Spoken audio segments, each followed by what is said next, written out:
we do a lot of like lessons at the school about how to not abuse like drugs and things like that.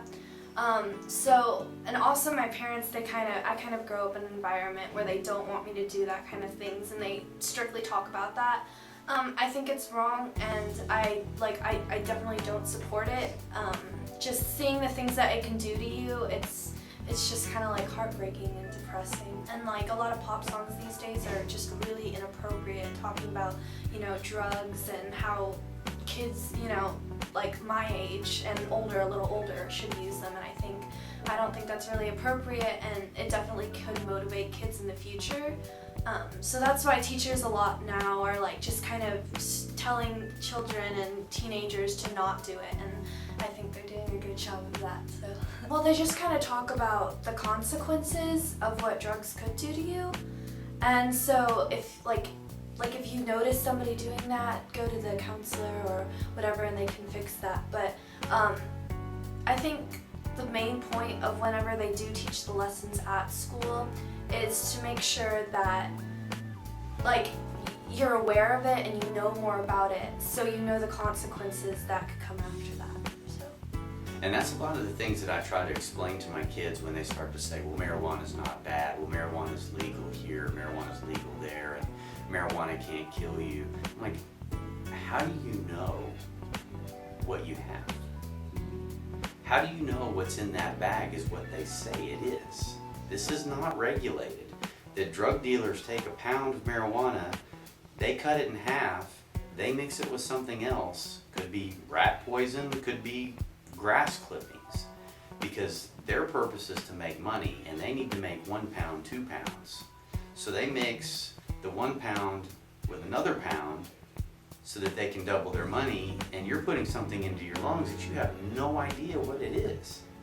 Some of the programs that we have in the Bentonville School District, not only do we do the Drug-Free Benton County in September, October of each year, where we teach the 6th graders what we're going through right now. Every year at Fulbright Junior High, we do a class on alcohol awareness, drug awareness, and internet safety. In this, I give a presentation to all of my students where we discuss the harm, the dangers of drugs, alcohol, and the things that we can do and what the teachers in school do to help these students and where they can come for help. What we also do in partnership with the Bentonville School District and the Bentonville Police Department is we also teach the GREAT program, which is Gang Resistance Education and Training.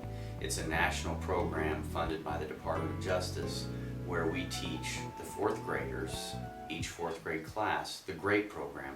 And this talks about being a great citizen, making great choices, and hopefully teaching them at the 4th grade level, and then again at the 6th grade level with this class, and then the classes that we put on at the junior high level, so that we can continue to educate these children on the dangers of some of the things they may experience as they get older. As officers and teachers, we need to educate these kids and continue to educate them with real life experiences on what can happen to you if you take these roads. And then as children, I think we need to also educate them in being accountable.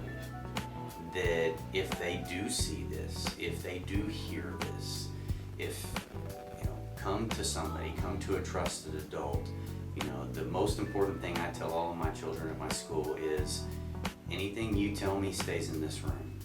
Nobody will ever know.